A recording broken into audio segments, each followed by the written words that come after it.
बेचने वाला पूरा भारत बेच रहा है। इसी काम में हासिल उसे महारत बेच रहा है। सच बोल रहा हूं कि नहीं बोल रहा हूं? सच बोल रहा हूं कि नहीं बोल रहा हूं?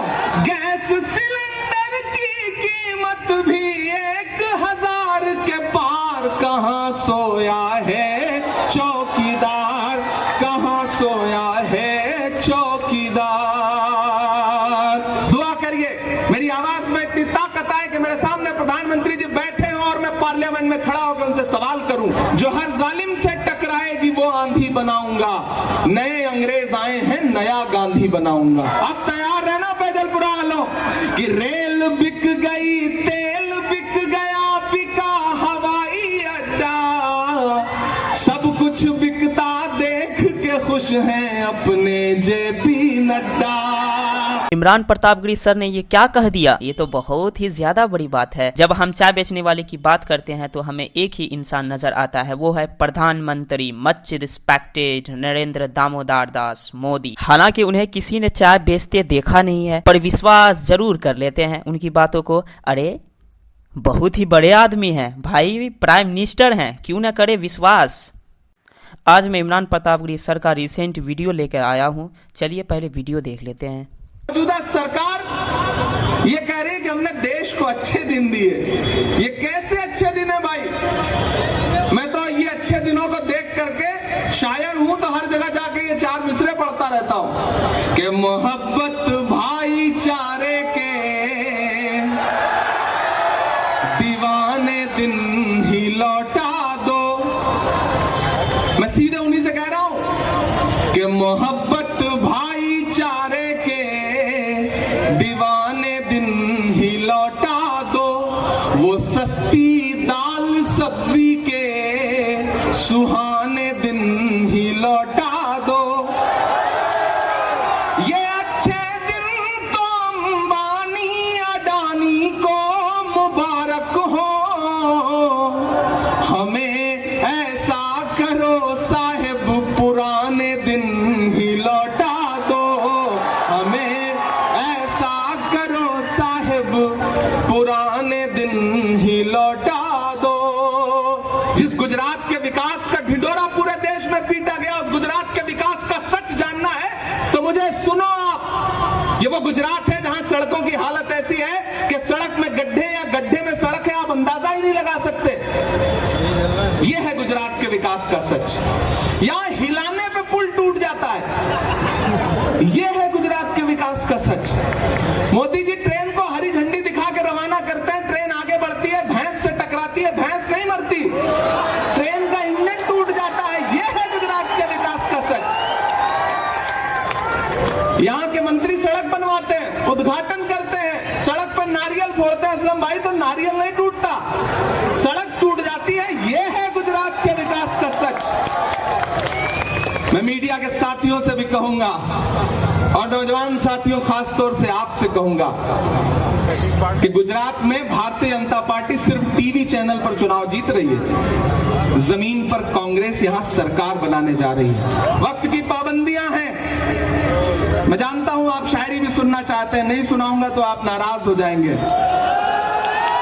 मैं तो शायर हूं, सांसद बाद में हूं, पहले शायर हूं। तो मैं तो चारों तरफ जा करके हमेशा महंगाई देखता हूं, माओ को अपने घरों में रसोई में आटा चावल दूध दही खरीदने के लिए परेशान देखता हूं। तो मैं तो पूछ लेता हूं उनसे कि कहां सोया है चौकीदार, कहां सोया है चौकीदार।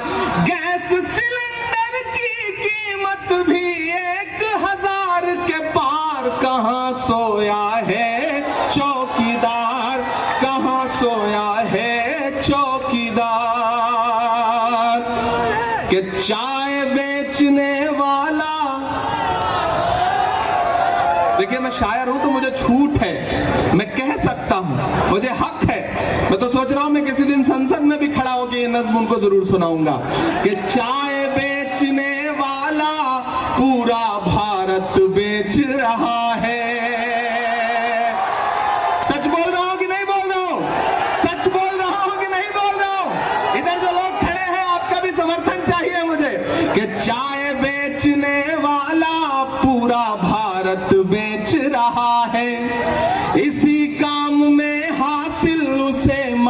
भारत बेच रहा है।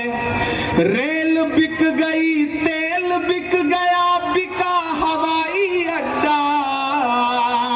अब तैयार है ना बैजलपुरा वालों कि रेल बिक गई, तेल बिक गया, बिका हवाई अड्डा। सब कुछ बिकता देख के खुश हैं अपने जेपी नड्डा।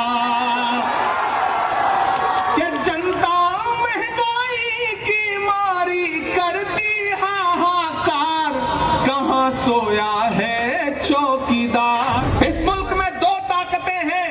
एक ताकत वो है जो सोचती है कि मुल्क उसकी तानाशाही से चलेगा, मुल्क उनकी मर्जी से चलेगा। लेकिन एक तरफ वो ताकतें खड़ी हैं जो ये कह रही हैं कि मुल्क डॉक्टर बाबा साहब भीमराव अंबेडकर के संविधान से चलेगा, जो ये कह रहे हैं कि मुल्क महात्मा गांधी के विचारों से चलेगा, मौलाना आजाद के सपनों से चलेगा, ये मुल्क पंडित जवाहरलाल नेहरू के ख्वाबों से चलेगा। और उसी मिशन को लेकर के, उसी ताकत को लेकर के, नफरत के खात्मे के लिए एक शख्स है जो पिछले 83 दिन से हर रोज 25 किलोमीटर पैदल चल रहा है कन्याकुमारी से कश्मीर तक, जिसका नारा क्या है कि नफरत छोड़ो भारत जोड़ो। एक तरफ जब हुकूमतों में बैठे हुए लोग पूरे मुल्क में नफरत फैलाने में लगे हैं, ऐसे वक्त में एक अकेला नेता इस देश में जो सीना ठोक के कह रहा है कि मैं आरएसएस की नफरत की राजनीति के खिलाफ खड़ा हूं। मैं देख के आया हूं उस यात्रा को, मैं शामिल रहा हूं उस यात्रा में, मैं चलता रहा हूं उस यात्रा में, मैं गांधी के गुजरात में खड़ा हूं। इसलिए भी ये बात कह रहा हूं कि मुझसे मीडिया के साथी कहते हैं इमरान साहब आप इस यात्रा के बारे में क्या सोचते हैं, तब मैं कहता हूं कि अगर मैं महात्मा गांधी के दौर में पैदा हुआ होता तो अंग्रेजों के खिलाफ उनके साथ भी पैदल चल रहा होता। लेकिन मैं अगर इस दौर के गांधी के साथ पैदा हुआ हूं, राहुल गांधी के साथ पैदा हुआ हूं, तो मैं उनके साथ भी अपने पैर के छालों की परवाह किए बगैर चल रहा हूं। जो हर जालिम से टकराएगी वो आंधी बनाऊंगा, जो हर जालिम से टकराएगी वो आंधी बनाऊंगा। नए अंग्रेज आए हैं, नया गांधी बनाऊंगा।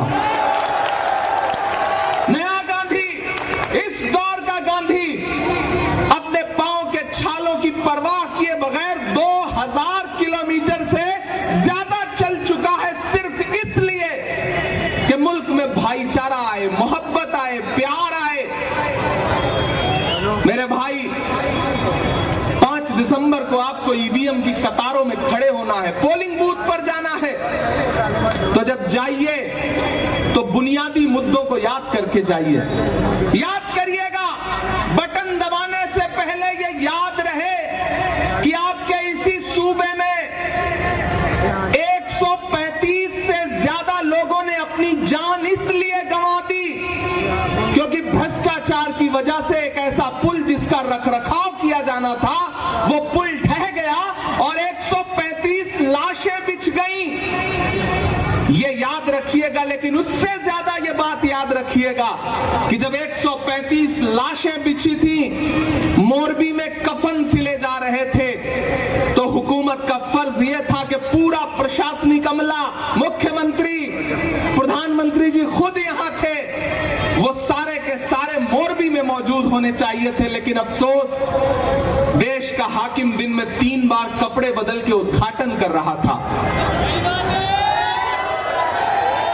याद रखिएगा इस बात को, याद रखिएगा इस बात को। असलम साहब मुंबई से आए हैं, वो मंजर याद रखिएगा कि शाहरुख खान के बेटे आर्यन के पास से 5 ग्राम ड्रग्स की बरामदगी दिखा करके टीवी चैनलों पर सरकारी एजेंसियों ने जो तमाशा करवाया था उसे याद रखिएगा। लेकिन फिर यह भी याद रखिएगा कि इसी गुजरात के मुद्रा पोर्ट पर हजारों हजार करोड़ के ड्रग्स पकड़े गए और मीडिया में बात तक नहीं हुई। याद रखिएगा, याद रखिएगा नौजवान साथियों, आप खासतौर से याद रखिएगा कि यह गुजरात है जहां 40 लाख रजिस्टर्ड बेरोजगार हैं। और आप जब नौकरी पाने की तलाश में पर्चा भरते हैं तो पर्चा देने से पहले पेपर लीक हो जाता है। लगातार पेपर लीक हो रहे हैं। याद रखिएगा, याद रखिएगा बटन दबाने से पहले कि ये गुजरात है, यहां शराबबंदी है, लेकिन इसी गुजरात में एक दिन में जहरीली शराब पीने से 70 से ज्यादा लोग अपनी जान गंवा देते हैं। और जब मैं और कांग्रेस के बाकी सांसद पार्लियामेंट में खड़े होकर के उस दौरान सरकार से कहते हैं कि जवाब दो इन 70 मौतों का गुनहगार कौन है, तो सरकार कहती है कि हम इस पर बात नहीं करेंगे। याद रखिएगा, जरूर याद रखिएगा, वो आपको भटकाने की कोशिश करेंगे। वो उनका एक मुख्यमंत्री आएगा, वो कहेगा कि राहुल गांधी की दाढ़ी तो सद्दाम हुसैन से मिलती है। वो आपको भटकाने की कोशिश करेगा, लेकिन जब उन्हें कहे तो पलट के आप उन्हीं से कह दीजिएगा कि भैया आप भी आईना देख लो, आपकी शक्ल भी मोदी जी के दोस्त नवाज शरीफ के जैसी लगती है। उन्हें कह दीजिएगा, मुद्दों पे डटे रहिएगा, पूछिएगा कि महंगाई कैसे बढ़ गई। आप तो कहते थे कि मैं चौकीदार हूं, मेरे हाथ में देश की तिजोरी सौंप दो, मैं खजाना नहीं लूटने दूंगा। लेकिन मेरी माओ बहनों, ये याद रखिएगा कि आज से 6 साल पहले एक दिन टीवी चैनलों पर वो नमूदार हुए और उन्होंने कहा कि भाइयों बहनों, आज से 500 और 1000 का नोट बंद। जानते हैं क्यों? क्योंकि आपने अपने पल्लू में छुपा करके, रसोई में आटे के डब्बे में छुपा करके जो थोड़े बहुत पैसे रखे थे ना घर वालों से, ताकि बच्चों की किसी मुसीबत में काम आए, उस पैसे को आपसे छीन के बैंक में जमा करवाना था, ताकि अपने उद्योगपतियों दोस्तों का कर्जा माफ किया जा सके, आपको लूट करके अमीरों की तिजोरी भरी जा सके। याद रखिएगा, तब जाइएगा और वोट करिएगा। मैं तो अलग-अलग चारों तरफ सवाल करता हुआ फिर रहा हूं। डराने की कोशिशें की जाती हैं, आवाज दबाने की कोशिशें की जाती हैं। कहा गया है, सुना गया है, कोई न बोले, ज़बान दराजों को मशवरा है, कोई न बोले। अजीब लुकनत पसंद हाकिम से वास्ता है, जो चाहता है, जो सोचता है, कोई न बोले। लेकिन मैं बोल रहा हूं, क्योंकि मैं इसलिए जिंदा हूं कि मैं बोल रहा हूं। दुनिया किसी गूंगे की कहानी नहीं लिखती। याद रखिएगा कि जब प्रधानमंत्री जी लाल किले की प्राचीर पर खड़े होकर के महिला सम्मान, महिला सुरक्षा का भाषण दे रहे थे, तो उसी दिन, उसी के 2 घंटे बाद इसी गुजरात में भारत की एक बेटी बिल्किस बानो के बलात्कारी रिहा किए जा रहे थे। याद रखिएगा। अभी 7 दिसंबर से पार्लियामेंट का सेशन शुरू होगा। दुआ करिए मेरी आवाज में इतनी ताकत आए कि मेरे सामने प्रधानमंत्री जी बैठे हों और मैं पार्लियामेंट में खड़ा होकर उनसे सवाल करूं कि प्रधानमंत्री जी, मैं तो हिंदी साहित्य का विद्यार्थी रहा हूं, मैं तो संस्कृत का एक सूत्र वाक्य पढ़ा करता था कि यत्र नार्यस्तु पूज्यन्ते रमन्ते तत्र देवता। जहां नारियों की पूजा होती है वहां देवता निवास करते हैं। लेकिन मुझे अफसोस है कि जिस देश में नारियों की पूजा होने पर देवता निवास करते थे, वहां नारियों की पूजा छोड़िए बलात्कारियों की पूजा हो रही है। और प्रधानमंत्री जी चुप हैं। भारत की बेटी के लिए उनके पास एक शब्द नहीं है बोलने के लिए। याद रखिएगा।